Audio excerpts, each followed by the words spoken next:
You are now listening to Out of the Blank.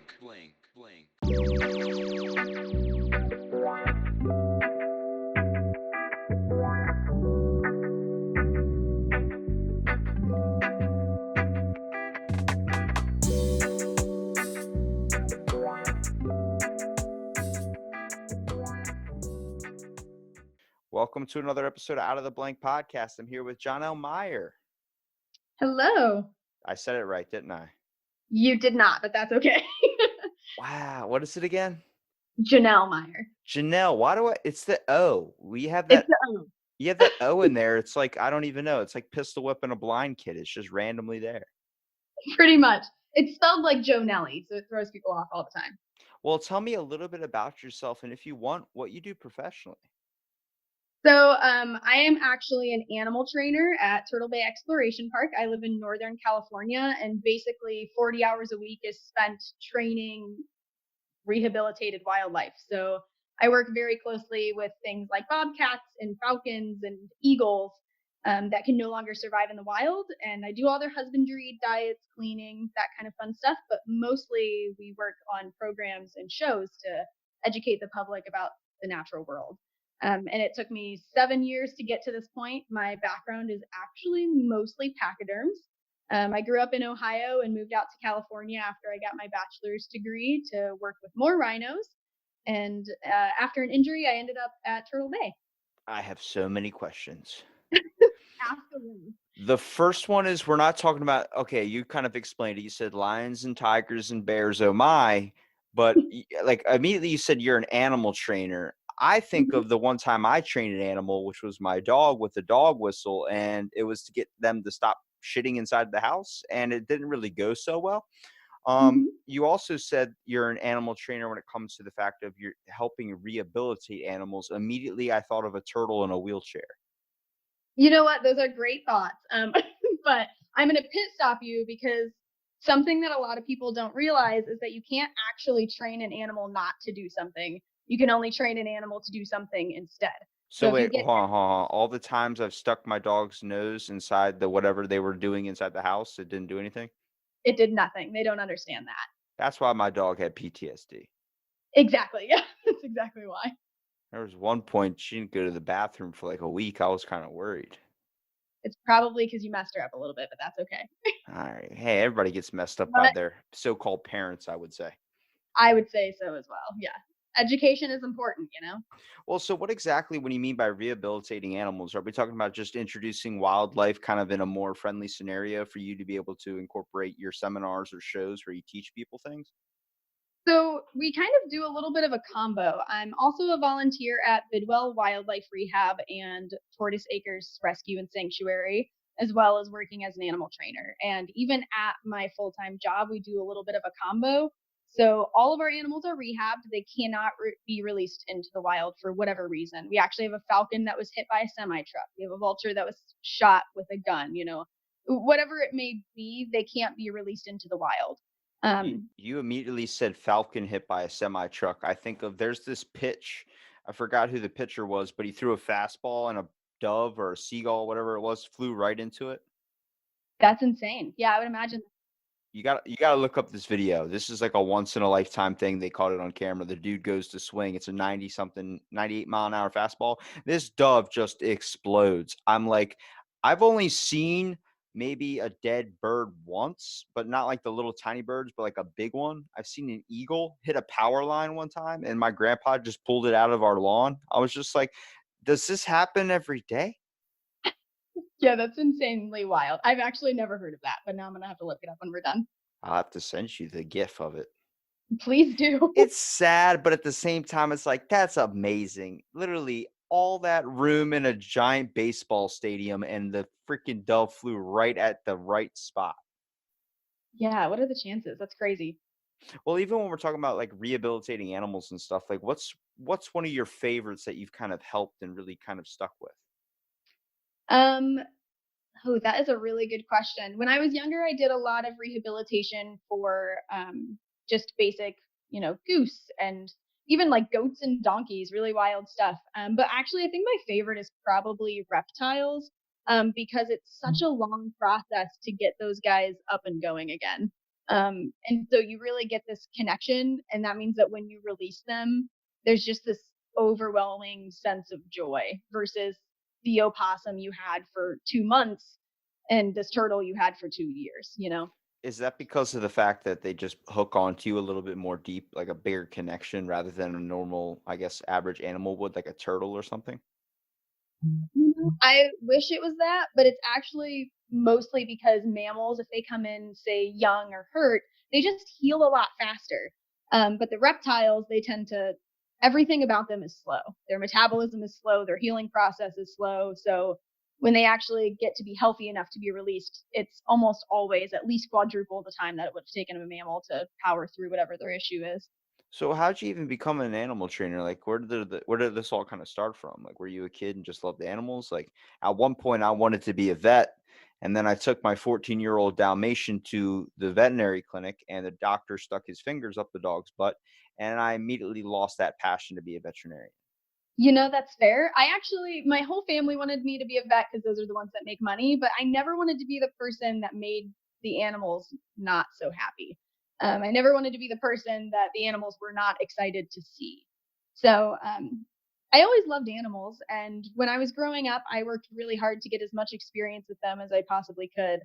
And there's actually a lot of pictures of me growing up next to, you know, the gorilla at the glass at the zoo, or next to like a tiger at a circus or something wild that, you know, I no longer have encountered. But Stuff that's not even really around anymore either. Like, you want to talk about training events with animals? That was a big thing when I was a kid. I used to go to the Barnum and Bailey's circus. They used to have it all the time. I watched a man get hit in the chest with a cannon, and I used to watch like the bear and the lions ride around, or just be able to be tamed or do something like go through a hoop or something. But then, like, I guess a couple false cases or something. Next thing you know, it's all ruined. Like, I don't see any of that anymore. Everybody's worried about like what's going to be on Instagram or Snapchat later. I'm like, where's the circuses that we all used to go to as kids? yeah, a lot of circuses ended up getting closed down after PETA started their thing. So we see a lot of animal welfare acts getting involved, which is a big part of what I do, is educating people as to, you know, there's good facilities and there's bad facilities, and it's up to you guys to determine which ones are good versus bad. You know, there's a lot of certifications that we have to go through to be able to keep our animals every single year. We're not just bullshitting and keeping them around for money. That's not really the case anymore. But, you know, 30 years ago, that's what everybody saw animals as, entertainment. And now it's way more than that. So, what exactly, in your words, would be way more than that? I mean, I love seeing majestic creatures and animals of all types of sorts. I mean, especially at the zoo, that's why it's so popular. Um, Absolutely. the one time I went to a zoo that wasn't in my local area, that was somewhere like I went to Hawaii one time. And it's crazy to see the different types of zoos there are. Just the animals that are there are more like, what's the easiest ones we can get for here? For my local zoo in Maryland, it's free, so it's probably not going to be the best, but like they got a couple bison, they got a couple like average, out of some of them are out of the ordinary, but like geese are a popular attraction there. They got a big bird habitat. But I remember I went to Hawaii and I saw a Komodo dragon.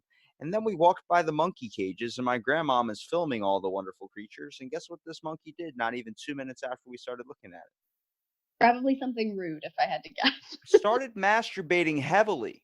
Yeah. I mean, it was awkward because I was with my grandmom who was 65 at the time, but she took out her video camera, the one we put all our family movies on, and she started videotaping this monkey that literally legit picked up a stuffed animal, ripped it in half, grabbed the thing, and started rubbing it on himself. And then he realized, oh, this is actually a lot of fun, and kept going. And I sat there literally and stared at my grandmom, laughing and videotaping it, which would then be incorporated into our home movies.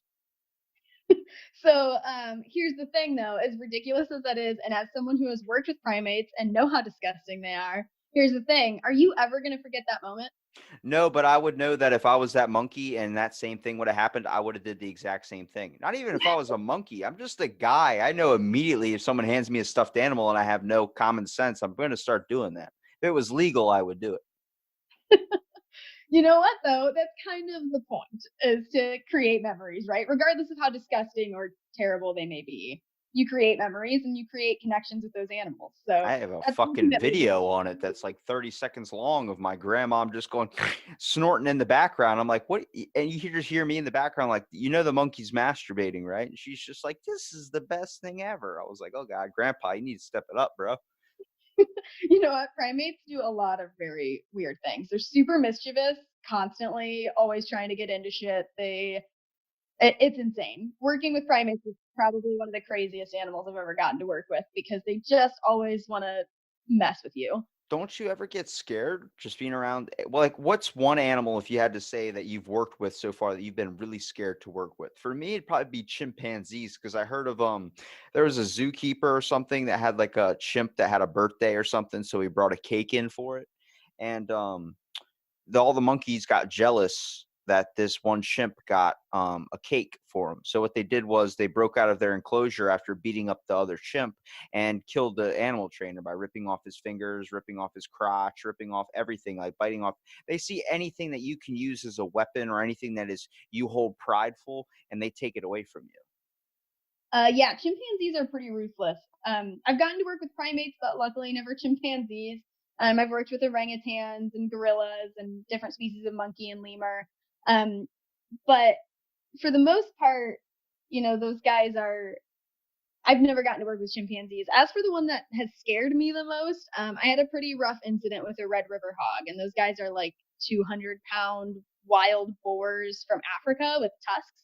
Those are probably the only ones that have really put fear in me. But the biggest thing is that animals can tell fear. So if you have fear, then those animals are going to feel that anxiety and act off of it. So Okay, you can tell me that, but how am I not going to get scared if I'm driving a freaking whatever Impala and there's a cougar sitting in the passenger seat? Like, I don't understand what you want me to do. Like, I can't just ride with the fear. I'm scared shitless because there's an animal that can definitely kill me.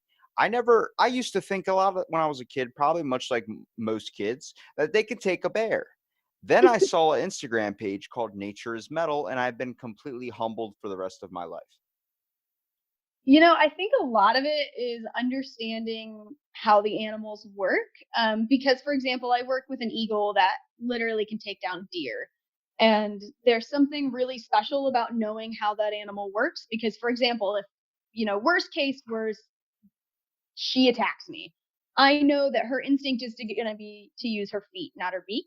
And so there's something very special in knowing what you need to go after to protect yourself. So understanding the animal probably helps a lot.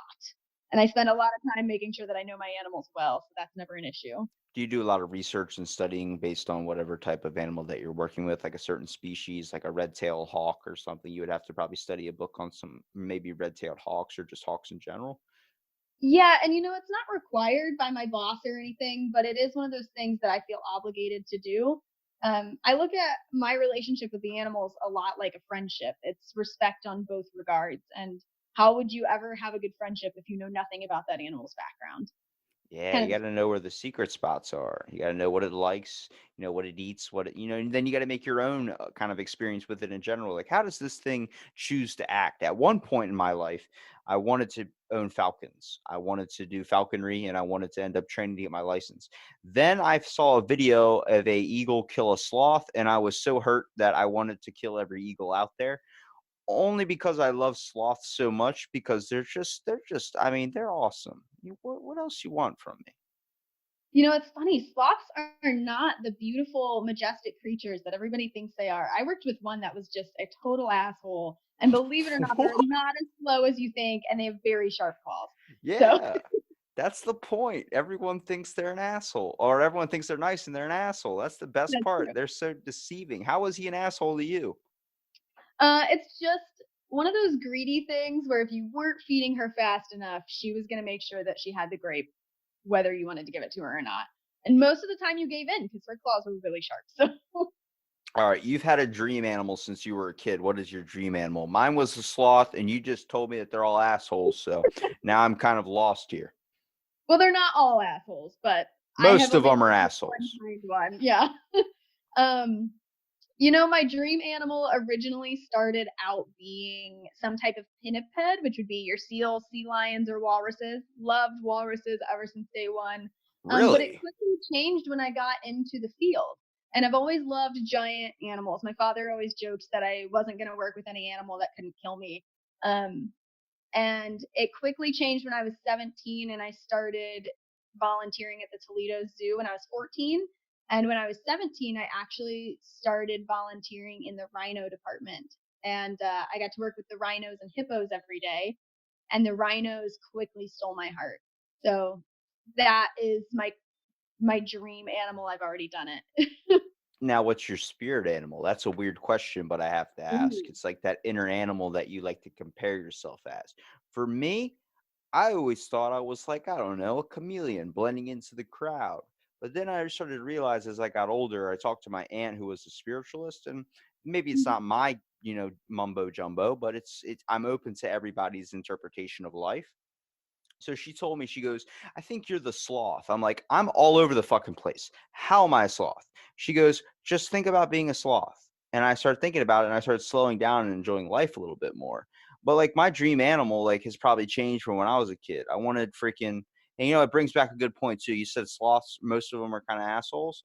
That explains why every meme out there is a sloth dragon, like I'm gonna drag my balls on your face meme. Like it makes 100% sense now. I think most of my grade school just came to light. But this is out of the blank. We're going everywhere. Hold on, let me go back. With my dream animal as a kid, I wanted something. I wanted something obviously mythical. I'm very into mythology, but that wasn't going to happen. So if I had to say what was the one thing you would ask me that I would want, I'd probably say I want something on the basis of a sloth. But then as I get older now, I'm like, I think I want like a bison or something. I don't know, Oh, the whole or a moose. They just seem like I just want to ride something, like screw the car. Your car can break down, but a moose isn't breaking down. Like that thing's gonna truck through anything. that's fair. A very similar animal to the sloth that we have at Turtle Bay that we always tell people is the North American porcupine. You should look into that. How is a porcupine similar to a sloth? They move just as slow. They have feet that look very similar, but they're not as sharp. Um, just the whole mindset that people have stereotypical sloth, it's actually more similar to the North American porcupine. You should look them up. They're pretty cute. I'm gonna have to check it out because I wanted to get a sloth because it's the only exotic animal that's not banned in my state for some reason. A sloth is okay, but they're $5,000, and I want to wear one like a backpack, just have them hooked onto me. But now that I start thinking about it, I think my dream animal is a goat because those things are fucking awesome. They do eat everything, so keep that in mind. That's perfect. You no evidence. You kill somebody, you give them to a goat. I don't know that they're gonna eat meat, but it's worth a shot. I mean, you probably should figure out if they eat meat before you kill the person. I can tell you that they don't eat meat, but they surprise me. I've actually raised goats and they are probably more mischievous than primates in my experience. I saw a cartoon where one ate a can, so I think they're pretty strong. Ooh, there's something I do have to break to you. A lot of cartoons are full of shit, so keep that in mind. Damn it, you're telling me Teen Yeah. Titans wasn't a real thing? I know it's not a documentary, it's crazy. Oh shit. Does that mean Bill Nye the Science Guy's fake too? You know what? I swear by Bill Nye the Science Guy. I do too. His adult one's a lot better. Or he's I've like watched a few of those. They're pretty good. I know it's good. But what's your dream animal? Like what's the one if you had, we talked about like I know what you said, but like what's the like obviously like what's the one that you want to get the most? Like come on now. I worked with rhinos for 7 years and I've been at Turtle Bay for almost two. And my dream animal is honestly to get back to rhinos. Really cool thing. I'm actually going to Africa in 7 months. I'm going to be spending 2 weeks at Old Pajeta in Kenya. And it's basically a rhino preserve. They're the only place in the entire world with the last two northern white rhinos in the world. And I'm going to go volunteer with them for a while and get my rhino fix in a bit. Now, I know you said rhino, but I'm just sitting there thinking, how can someone like a rhino so much? Where did this start? Like, I know you have been working with them a little bit and coming so close to them, but for me, where I look at a rhino, I see these giant, like dinosaur-like things, and then I see Ace Ventura heading out the back end of a rhino. But mostly the fact is they get treated so bad. They're these giant, huge, like thick-skinned creatures, but they get hunted for their horns. They get like, you know, a lot of them, like I'm pretty sure there was a species of them that ended up going extinct because of the fact there was only one female left, and she couldn't have any males get on top of her because she was so old that they couldn't mount her. Like that's so sad because we ended up killing off so much of these generations. Think of all the species of animals out there that we're never going to be able to get to see or be able to show our kids or something, or really until we can think about replicating genes, only on the fact is we're so selfish that we want to make a quick buck. It's exactly it. One rhino dies almost every 8 hours because of poaching. And it is really easy for us to sit back over here and say, wow, how can they do that over there? But it is all money driven, and it's all because of those rumors of how rhino horn can actually cure cancer and it can cure hangovers. But truth of the matter is science proves that their horns are made of keratin and melanin. So it's no different than you guys getting a haircut and then putting it in your tea and drinking it. So it's obviously not true, but it would be like somebody coming from another country coming over here and saying, "Oh my gosh, how dare you make podcasts? That's so terrible for the environment. How do you not realize?" And you're going to be like, "What? Are you serious right now?" No, I'm going to keep doing what I'm doing because this is how I feed myself. I'd probably agree with them though, just on the fact that this is probably noise pollution. I know there was a song back in the day that I was like, if you blast your radio out loud, it's noise pollution. I'm like, then I'm gonna pollute the airwaves, bro. Yeah, I don't know. It's a complicated thing, but the biggest thing that I try to get is obviously when I'm doing animal shows is try to first have people gain the love and respect for the awesome animal in front of me, and then how do you save that creature? It's really easy to get overwhelmed with all the chaos that goes on in the world, but if you start with one thing, we always say that, you have one candle and you can light one other candle with that candle. Yeah, um, it's kind of like paying it forward a little bit, and then hopefully someone else keeps it, and then it trickles down until everyone's doing the same thing to play their part. I mean, from when I went to a kid, and for where I'm at really as an adult now, the zoo has always been fascinating. I mean, even now when I go there, I'm looking at, I'm like, holy shit, like these are amazing creatures, and they're just not that far away. I like dingoes. I like the little coyotes that they show, but I really don't like how we choose to imprison them in that way. I think it's kind of difficult, and I understand it's like you can breed them, do whatever, and bring them in, keep them safer that way. But like anytime mankind introduces anything with animals, it gets a little bit difficult because it throws everything out of whack. The dogs aren't supposed to be domesticated animals. We made them that way, which is, it seems like, oh, what were they like before? But it's the same mentality. Like we do a lot of things that, does play a part, I guess, in the environment. There was a deer population. I forgot what state it was in, but there were so high amounts of deer that they introduced wolves to the area. Next thing you know, there's an overpopulation of wolves because they have no predator in that area. We do some messed up stuff, but I mean, we do get to put on some amazing things when it comes to zoos. Yeah, and people are, and that's a big thing right now, is animal welfare is a big concern. And I think that's really awesome. But something to remember is that all of us really do have the same goal. I've worked in zoos, I've worked at an animal preserve, and now I've worked at an exploration park. And I have to tell you, the zoo was probably my favorite place to work because not only is it the safest for the employees, but the animals were honestly treated the best. I worked at an African wildlife preserve where the exhibits were hundreds and hundreds of acres, but I can't tell you how much was ignored because we didn't have a personal relationship with these animals. And so, because of that, we weren't able to get up close and personal with them because they were more wild. And because of that, we saw lifespan differences between preserves and zoos. And I'm not saying all of them are like that, but it is really important to remember that we all have the same goal. We want what's best for the animal. And so when I say that zoos have a bigger impact now, one, it's because we can get up close and personal with them. We have these amazing training tools, and we're constantly learning more and joining in for conferences and talking to each other to figure out how in the world do we make these animals lives more than they deserve. Living in the wild versus living in human care shouldn't be better than or worse than. It should be equal, just different. And that's kind of the goal. I look at like animals on, I think we should get to a place in our history or in our time, hopefully in the future, where it's like Pokemon. Everybody's got their own animal that's like just a part, like their best friend or something. Sloths live to be 50 something years old.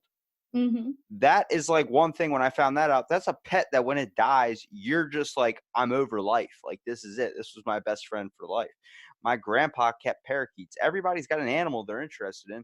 Imagine if we could have that animal and it would be passive and you could live with it forever. Like, that would be amazing if we could incorporate that. Imagine you don't have to get up to go get dinner anymore. Freaking gorilla just brings the fridge to you. Like, here you go, bro. Like, what are we chowing on today? You're like, I don't know. Let's watch some Netflix. I'm not gonna lie, that would be quite impressive. That's what I'm saying. You know how simple life would be? But then you're going to see people that are going to want like crazy ass animals. Like, I want a freaking saber-tooth tiger. I'm like, what the fuck are we doing? You know, there's actually more tigers as pets in Texas than there are in Yes, the wild. it's because there's a freaking rule in their book that says that you can't have a limit on tigers. So everybody's like, well, fuck it. In my rule book, it says I don't have to have this many. So I'm going to buy a bunch of tigers. Then Bill over like not even two houses down, I would say, looks over at him and goes, you got 14 tigers? Well, shit, I'm going to buy 15 tigers. My buddy told me he lives out in Texas. He goes, there's a lot of fucking tigers here. It's absolutely wild. I cannot imagine. I like I that work wild protected pun you contact did. with tigers. Well, what's your okay? Now, through how much training did you have to go through doing all this? Like seriously, because I'm actually really curious because I think I want to start doing this. I got scared at one point in my life because I wanted to be an animal trainer for like SeaWorld, and then that was around the time that that one whale killed that one trainer. So then I threw Mhm. that out the window. I've had really bad like I guess whenever I have a dream, it gets crushed like 5 minutes later. You know what? I will say the people that work at SeaWorld with those whales, you know, they're called killer whales for a reason. We know the risk when we go into it.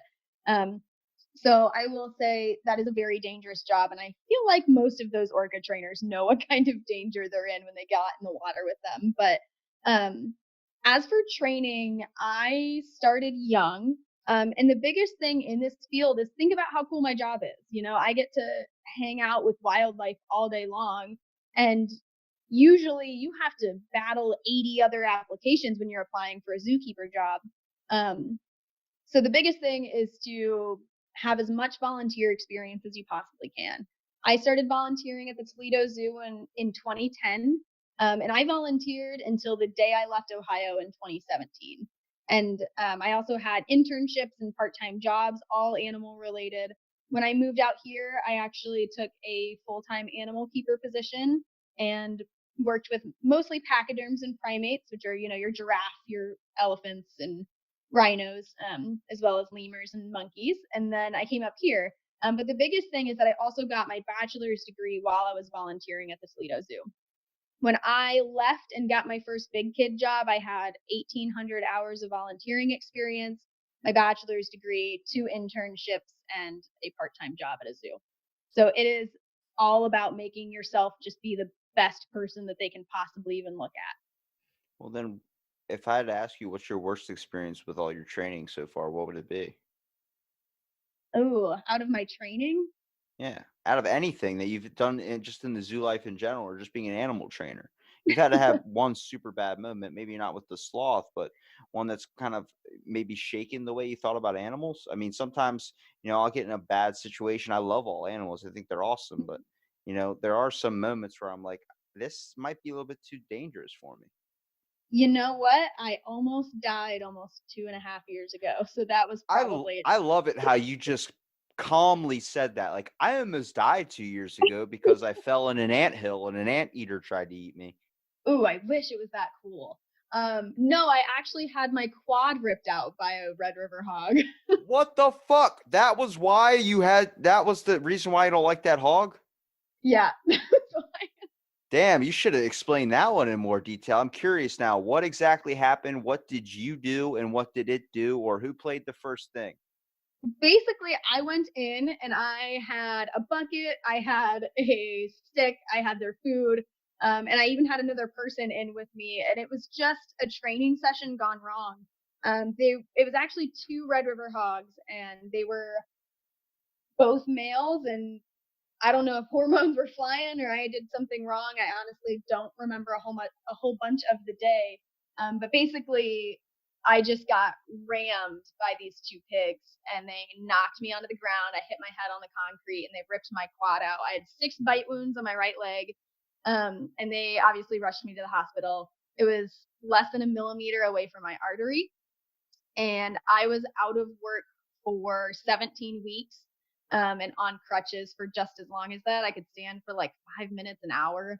Um, it took a lot to come back from that. And that's actually the reason I can't lift as much. So that's why I got out of the big animal game and they started shifting me more with primates. And as much as I love primates, I love education even more. So that's why I started looking for a different job.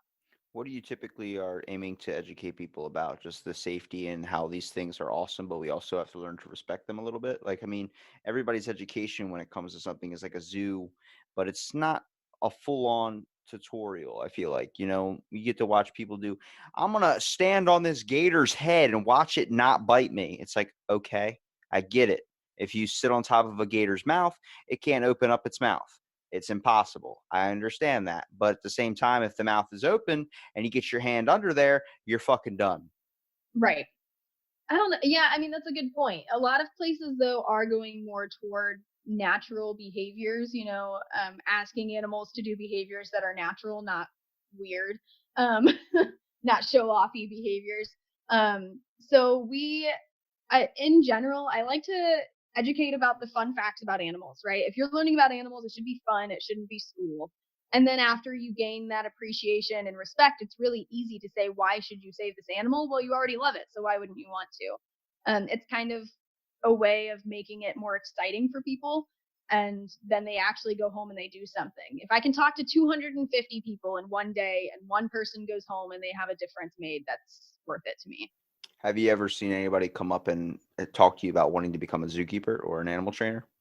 So many people, and I am very happy to talk to them about it because it is a hard field and it is mentally and physically draining. I can't tell you, we have webcams that are hooked up to our animal enclosures so we can check on them at all times of the night. I can't tell you how much I'm often checking on them. I mean, they become your family. You're working weekends, you're working evenings, you're working holidays. I moved across the country for this job. It's not something that you should take lightly if you want to be an animal keeper because it becomes a way of living if you do it right. What's if I had to ask you, what is one thing that you commonly get asked as a question towards, I don't know, maybe just educating people more on it in general? I feel like the common question is it dangerous? Is it this? But what's the one that's always kind of asked that you really try and answer in a very strong way? Because it would either help or kind of deter people from becoming an animal trainer or learning anything about animals. You know what? The big one that I really like talking about is any of our creepy crawlies. I really love tarantulas and I love snakes. And I live in an area that is really heavy of rattlesnakes, and a lot of people kill rattlesnakes around here with no other expectation except for the fact that they're venomous. And so I love answering the question as to why they should not kill them because everything has a place in its environment. And I always tell people it's no different than teaching your kid not to touch a hot stove.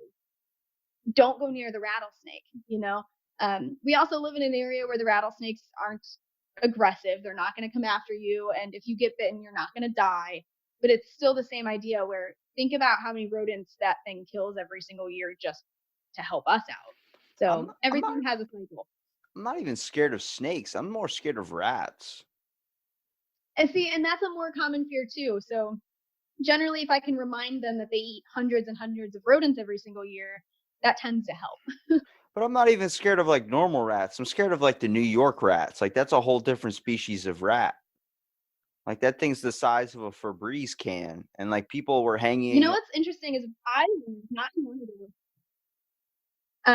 not too long ago that every fear you have is actually taught to you except for falling.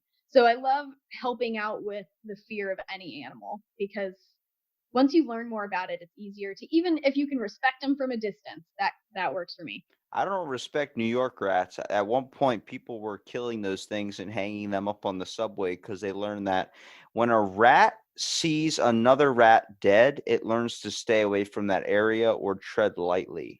They're very smart thinkers. I remember having a mouse trap when I was a kid, and we killed, I think, one or two of them. Then the rest of them learned not to do that. I believe that rats are very intelligent. That scares me. I don't like an animal that can think really smart. Like if a sloth had the brain of Stephen Hawking's, I think we'd all be screwed. We might be, but they don't have the adaptations to be able to take over, so we might be okay. Look, Stephen Hawking's moved without really moving. So I'm pretty sure if a sloth can move slowly, that's like maybe putting Stephen Hawking's like somebody, I guess, holding him around like a marionette. I don't want to talk shit on Stephen Hawkins. He's a good guy. I don't know. But see, What this is where my brain goes. I have so many questions. You were the zookeeper that was trying to answer all my questions, and I'm sitting there tossing all these things at you. Like, what would happen if I put a turtle shell on my back? Would I be a teenage mutant ninja turtle? You'd be like, what? I would say no because your shell has to be infused to you, so that doesn't work. Oh, that's a good answer. Now I got to think of a better question. Let me get back to you on that You one. got to try to trip me up. Well, even with going out for the rhino thing that you want to Mhm. do. So this is a trip to Africa that you want to go on, where you're going to learn to study rhinos more closely and become more involved and get more information, so you can bring it back here, or just for your own self knowledge. It's actually a little bit of both. I worked with rhinos for almost 7 years, and so even though part of that was volunteering, I did get to work with some pretty elderly rhinos while I was doing that. And I'm basically going out there to just volunteer with the rhino keepers and do some rhino tracking. And of course, I'm going to try to do some tourism things, but I'm basically just offering my help to them because I know what I'm doing and they need help. And so I am going out there to obviously learn and talk rhinos, but I want more hand in preservation and conservation. I'm definitely one of those people that just always wants to do more, and that is one way that I can do that. So, Well, I'm pro in saving the planet for sure, and definitely the animals that are here, just to keep for future generations too. Because once a species is gone, that's kind of it. Maybe we can replicate some cells or something, but a clone of an animal is not the same as the original animal. Um, just in my town, we usually have a common thing of geese everywhere. They're kind of assholes. Geese are I don't know how else to explain it to anybody that's never really met a geese, but they will walk around on the road with such confidence that they don't give two shits about you. You can be driving, you have to slam on your brakes. They just walk in front of you like you're not going to hit me, and they just keep going. They have a really weird confidence about them. What I started noticing recently in my area was that we're getting a high amount of fox population and a high amount of raccoon population. I don't know where it came from, but I just started seeing it a lot more recently. You see raccoons on the side of the street. um, those were always seen as like, I mean, how many times as kids you're stigmatized to believe that these things have rabies, these things are dangerous, stay away from them, all these types of stuff. They're really not that bad. They're just something out there that's trying to survive, and that's how they've learned to survive, is by feeding off scraps. I mean, you wouldn't be fucking happy if you were getting table scraps either. exactly. Yeah, the best way to, if you don't want them in your yard, is to lock up your dog food, make sure that you have wildlife safe trash cans. I mean, there's not much more to it. They're really intelligent animals and they know where they can find food, but they are all just trying to survive. Think about how much bigger and scarier we are than all those animals. We are definitely the scarier ones. What's one exotic animal that you can have as a domestic animal that you would want to have? I actually have a good amount of reptiles, but I also don't want to promote exotic animals as pets because that's how I got a lot of my animals at work. Oh, about to say, because I wanted to get a lemur at one point. They're like $400, but that was because the movie Madagascar really showed animals in a great way. Yeah, lemurs. Oh God, I love lemurs so much. That was probably one of my favorite animals I worked with in at my previous facility. But oh man, they are gnarly little creatures. They communicate by basically just hitting you in the face, and they're really great pollinators, which means that they poop a lot and they eat a lot, and they're also very loud. You don't want that in your home, I promise. Do you think that movie Madagascar was a good education thing for introducing kids into animals? Like, I think The Lion King, when I was a kid, was very, very helpful in helping me understand a little bit of like African animals. I feel like most wildlife movies for kids are a great start because they're the generation that's going to be making the biggest difference. It's us, and then that next level is that we really have to up our game in order to save what we have here. And I think that that's a good start. The really easy, fun childhood movies are a really great way to introduce them to how awesome wildlife is without doom and gloom. Yeah, I think introducing those movies instead of incorporating something like I don't even know, some stupid cartoon or some horror flick that came out. I was like, watching Lion King was so beneficial. I learned to stay away from hyenas and never trust a lion with a scar on his eye. Maybe don't trust any lions, but you know what? I'll take that. That's a good start. I don't know. There's some animals I'm like, if you just walk up with like that bold confidence, you could pet it for like a good 5 minutes. I saw a I mean, video you of a don't have to woman. even pet anything, but yeah. There's a woman in, I don't know, Sweden or someplace covered in snow. I need to send you this video as well. She is at a wolf or whatever. I don't even know if it's a conservation or if it's like a park or something.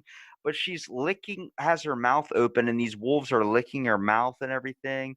And these are wild wolves, big ass wolves, and she's just letting them lick. And then the one alpha comes over. And she's like, "You have to be careful not to make any sudden movements, or the alpha could get scared." And then next, the alpha wolf is biting a wolf right in front of her face, like right to her face. And I'm just staring at this, and you're looking at it in complete horror. When I send you this video, I don't know if you've seen it, you will cringe the whole time because like this is how every video ends. Someone gets bit in the face.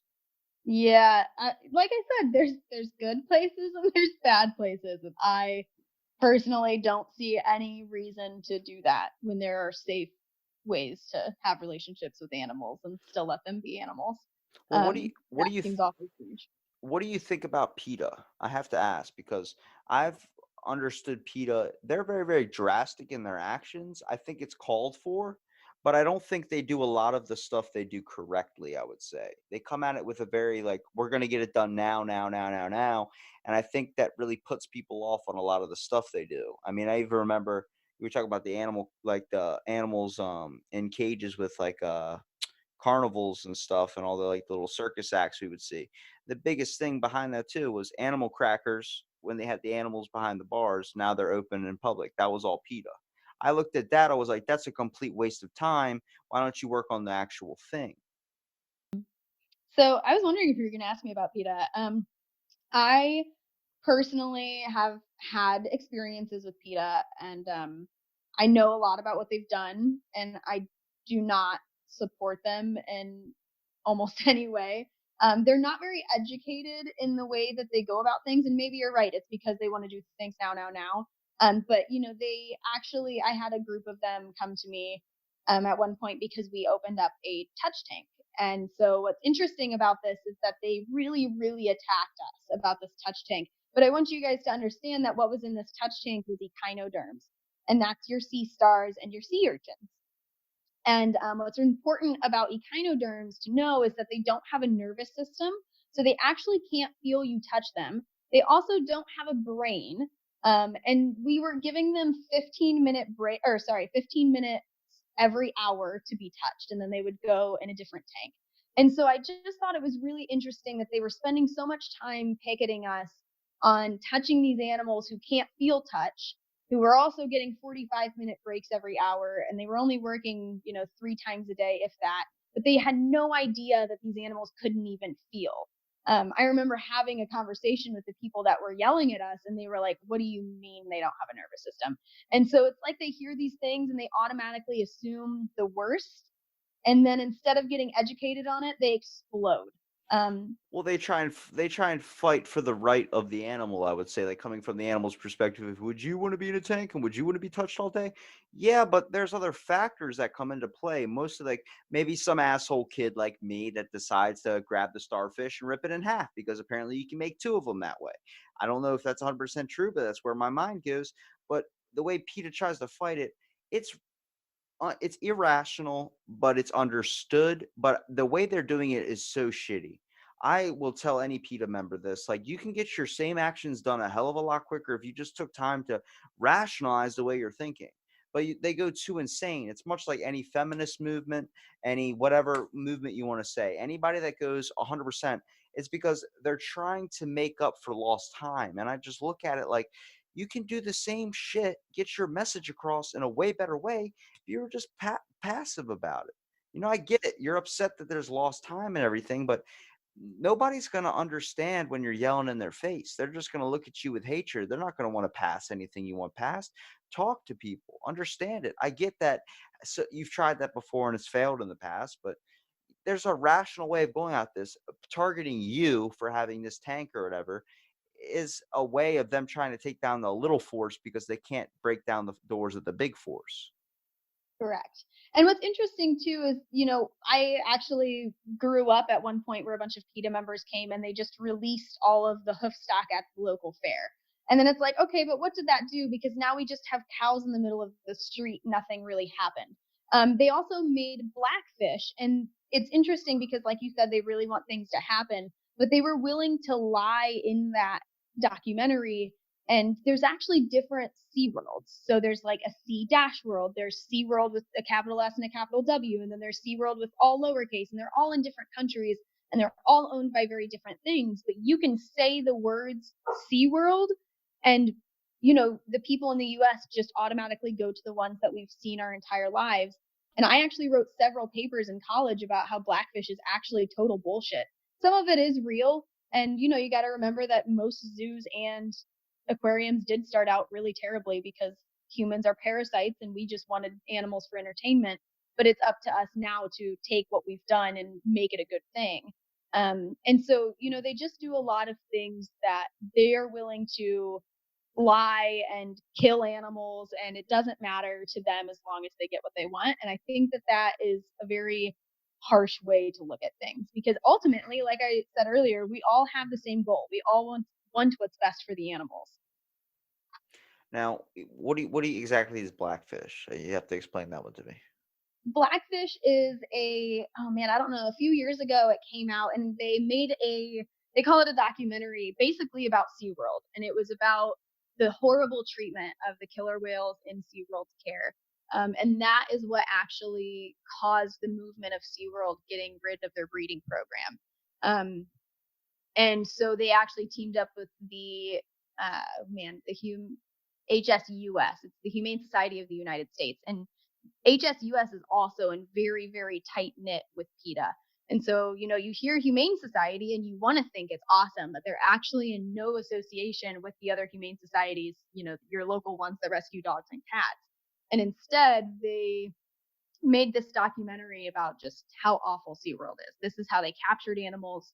These are trainers that are just angry with SeaWorld that used to work there. And these are the terrible things that happened. But like I said, a lot of it was things that happened in other countries that they can just say the words SeaWorld, and technically through voice, it's not wrong. I see. I feel like a lot of this stuff, like you even mentioned before that, when we first started out, we didn't really understand what we were doing.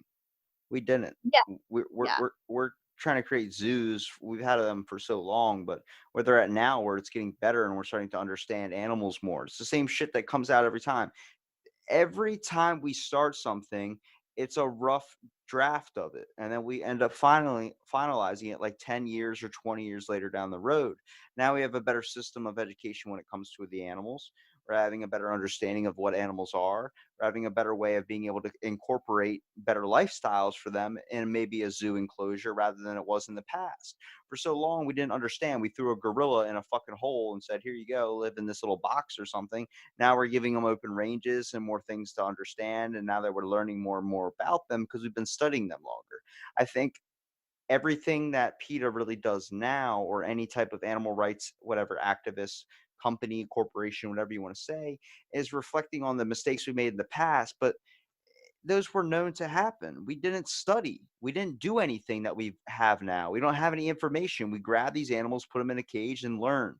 Now we've learned and we understand how to make it more comfortable for them and safer for them as well, and also beneficial for us to learn more about them. exactly. And because these animals exist in human care, we are learning so much more about them. For example, a lot of zoos have been around for almost 200 years, and so we've had a lot of time to evolve. And part of me really does want to give SeaWorld a big break. One, because they do amazing rescue and rehab, but they've only been around for 55 years. So if you think of anything and compare it to something that's been around for a fourth of the time of anything else, of course they're going to be behind. They're the only people in the world that are doing this. And so, you want to give them a break, but we are at a point where animal welfare is a priority. And so it's really great because people do want to see what's best for the animal. But I think it's always going to be a big conversation about how do we do this and how do we make everyone happy, because we won't. So what do you think is going to be like in the next 10 years with just animals in general? You think it's going to end up being more of a safer understanding for the animals, or do you think it's going to end up turning into something where, I don't know, like you were saying, like more like a reset kind of like we need to learn to let things be at times? I see a lot of people kind of coming to terms and understanding, especially in my field. Anybody who even slightly knows me knows I'm all for the animals. And that's how all of us are. There is not a single zookeeper, animal trainer who wouldn't give their lives for anything that these animals do. I evacuated every single animal at our facility. We all did it in under 2 hours because there was a fire less than a mile away. And we spent 14 days in my boss's house taking care of them out of kennels. We are willing to do literally anything for these animals' well being, and we will always try to do what's best for them. And I think it's really cool because people are starting to understand that and see that. And so I think that we are on the right track of getting the public to be on Team Zoo. So I would like to think that these coming years are going to be more support and back the zoos, because we really are. And think about it, zoos have money, they are donating like crazy to these conservation efforts, where if you look at the numbers, there's a lot of organizations like PETA who aren't donating anything to any conservation effort. They're just trying to get rid of pets and primates and elephants.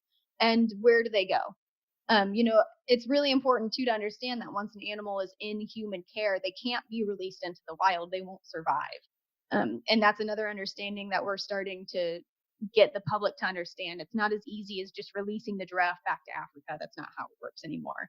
So, Well, PETA changed their ways from what their original thing stands for, which was the protection mhm. of endangered animals or something. And you know what it turned into now is the liberation of animals. It's like, what the fuck are they going to do when they're liberated? Like Exactly. a lot of these animals that they're trying to liberate in the first place is they've been domesticated. They've been in an Mhm. enclosed environment. They don't know how to act out in the wild. You're like, well, this lion needs to go back to the wild. It's never been in the wild. It doesn't know how to Exactly. act. You end up releasing it out there and it's fucking picked on and killed eventually just because it doesn't know how to survive for itself. It's used to getting meals planned in a bowl for it. Exactly. So, think of, let's see, 30 generation of lions. None of them have even slightly seen the wild. Um, for the last 50 years, zoos have not taken animals from the wild. So you're talking generations of creatures that have not even seen slight Africa, um, slight of anything of their natural environment, and all they know is living in a home, or living in a zoo. And so they know that that is their way of life. They get in routines and they have relationships with the people who take care of them. It's no different than you guys having relationships with the animals that live in your home, and then me coming in and saying, wow, you shouldn't have pets, put them in the wild. I agree. And you know what we can both agree on? Hmm. That dog shows and the puppy bowl is bullshit. It is a little wild. That stuff I like your wild references. That's great. Thank you, thank you. But no, seriously, like I don't like dog shows at all. I just see that I'm like, what are we doing? Like I get it if one people like that and they like to say, oh, the dog likes it too. Yeah, but I don't see it as right. Checking everything about the dog and then judging it. That's not cool. It's like doing a beauty pageant with like little kids. It's not good on the self-esteem. Yeah, and what's crazier to me though is the way that we breed them in order to make those things happen. It's always such a shame when animals become monetary. The freaking bulldog, first of all, we could literally save that thing's life if we just let it breed outside of its genetic predisposition that we put it in. We let it inbreed for so long because we like the look of the English bulldog. Now they have nose and breathing problems, and we don't want to fix it because, like, oh, it will mess up the breed. Yeah, but it can fucking live longer and it wouldn't have a massive amount of health conditions. Are we that selfish as people to let that continue? Mutts are the way to go, man. That's true. Yeah. If you think purebred, you should think inbred. I watched Adam Ruins Everything. He Mhm. taught me some things. That's a fantastic show. Yes, it's completely true too. Dog breeding is wild. If you go to a humane society, always pick a mutt. It'll definitely be healthier. Yeah, they last longer too. I mean, I had a pet that was legit inbred. I had a dog that was inbred. It really, really sucked. This is where I say PETA needs to find these people, the people that sit there and, home whatever breed animals, and they just let them, breed with their family members. This dog lived to be 14 years old. I mean, she had a massive amount of health conditions, but that's a long time for something like that. It was an amazing dog too. And then I had a purebred that was 17 years old. I mean, there are ways of breeding animals and understanding and making it right. I think people need to start looking at that too. Like if you literally have to ask the question for yourself as a breeder or as a person that's involved with an animal in general, should I do this? You probably fucking shouldn't. That's a big question to ask. Like, if you have even that slight thought, like at times I thought, like, do you think giving this Newfoundland dog a giant chocolate Carvel caramel cake, whatever, for his birthday, maybe a slice won't hurt. I don't think it's going to do anything incredibly good, but he devoured the whole cake and was perfectly fine. But those are things you'll learn by trial and error. I don't know. I have to toss out dumb shit to sound smart. Yeah, you know what? The cat sitting directly next to me right now, she actually was inbred, and they found her in a house that was literally like a crate on top of crate type of breeding situation.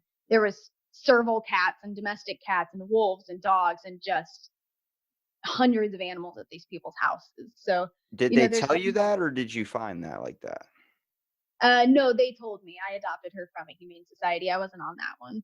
Be I don't know very that I careful. remember seeing that. My buddy works at the SPCA, and he says that they make up stories to sell the dogs and sell the animals. Oh, I believe that. Luckily, I did go through a friend for this one.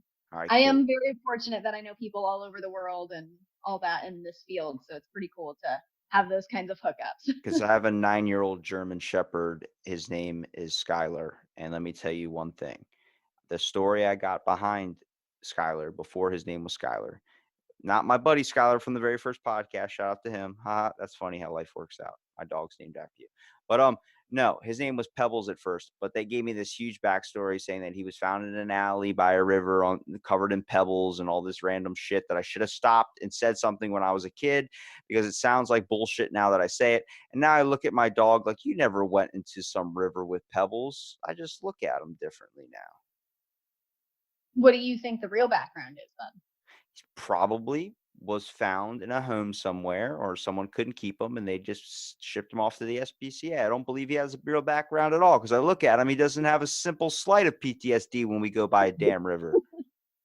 You know what? I actually have a dog who was rescued from the streets of Mexico, and that poor animal is so damaged. So I will say I have not experienced that, but I believe it. I know that a lot of times they will say shepherd mix to get adoptions out, just because Because if everybody you knows put bulldog in the name of the dog breed you're trying to adopt, nobody wants to buy it. That's why there's so many bulldogs. You know what? I get it though, because but what's really important is understanding that once you get a mutt, that it's really easy to say I want to adopt a shepherd because I've looked up all this research and now I know everything about how the shepherds work in and out, and so it is kind of nice to know what you can about the background of those mixes that you're getting. Because every dog is built for something else. Like we were talking with that breeding, some of them are literally built to be man's best friend. Some of them are supposed to be cattle dogs, and some of them are hunting dogs. And if you're not interested in chasing around a dog for 10 years, then you probably don't want a cattle dog. But whoops, you accidentally ended up with one. So Now, it hold is. on. I have to correct myself because I said bulldog. I meant pit bull. Pit bulls are the ones that nobody wants to buy, and that's why there's so many to buy.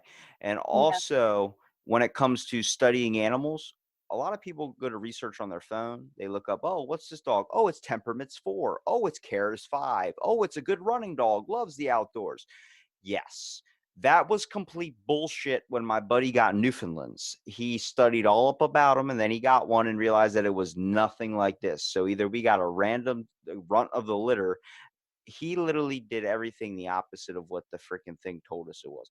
Very passive, very, energetic, but also loving towards everything. He was very loving towards everything, but that motherfucker did so much shit that was wrong. He bit the whole couch up, and I love him to death, but good God, man, you want to talk about a site that gives you wrong information. That and WebMD telling me I got stomach cancer off eating 2 boxes of Raisin Bran. I don't think so. You know what, though? Once again, you end up with animals that all have their own personalities. That's kind of the fun part about learning them and getting that cool friendship because they're all different. That's how you name them too. Not just Mm. on appearance, but how they, like, grow into their name a little bit. Like, we called him Diesel, and it just fit perfectly. You wouldn't be able to think of what else to call him. Yeah, exactly.